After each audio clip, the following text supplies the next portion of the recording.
Hi guys, today I'm going to break down the complex concept of neoconservatism into an easy to understand explanation for beginners. Have you ever heard the term neocon being thrown around in political discussions but weren't exactly sure what it means?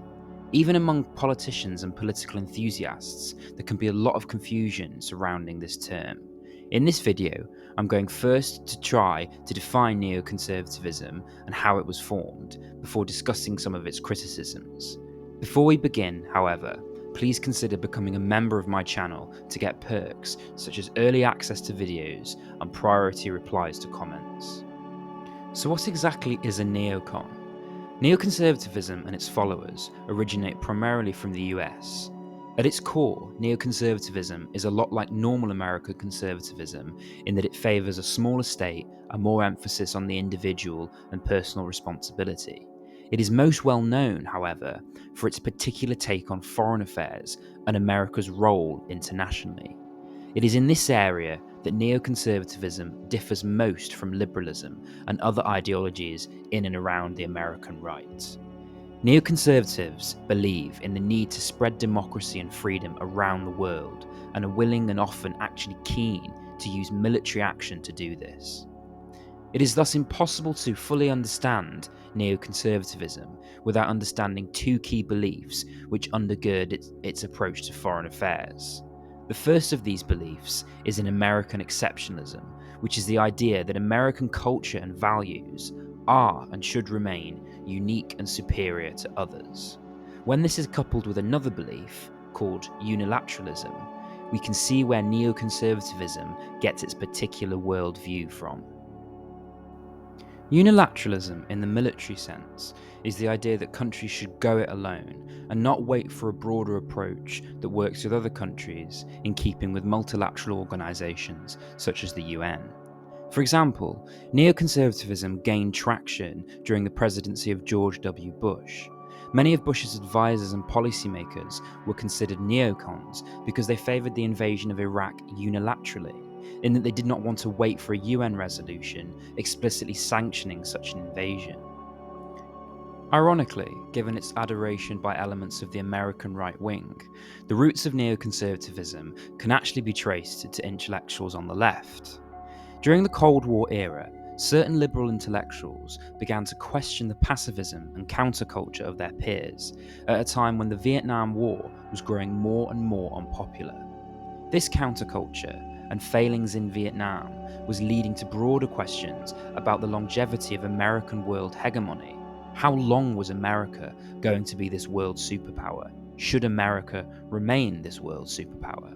Key figures like Irving Kristol and Norman Podhoretz helped create an ideology to counter this worldview, rejecting this pacifist liberalism of the 1960s and embracing a more assertive approach to foreign policy and America's role in world affairs.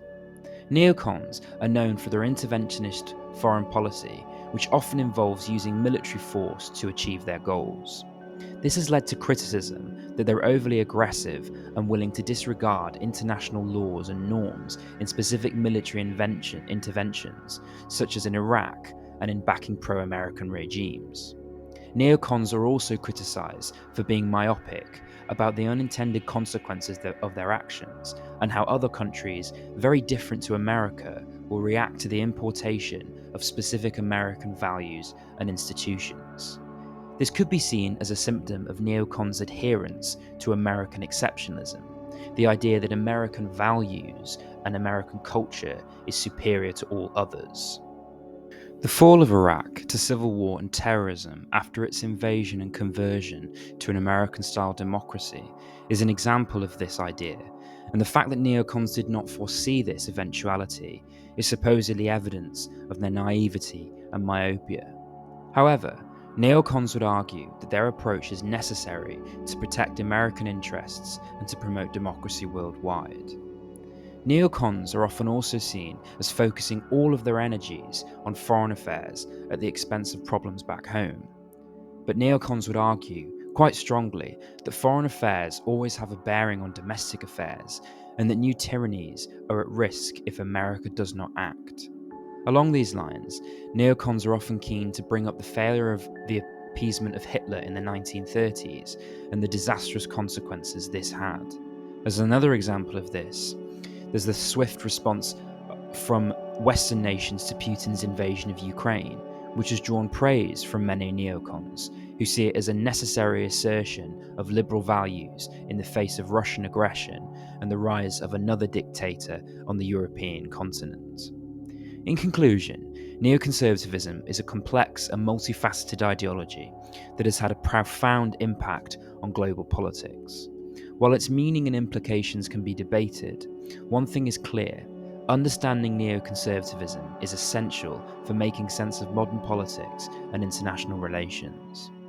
Thanks for watching, and I'd love to hear your thoughts on neoconservatism in the comments section below.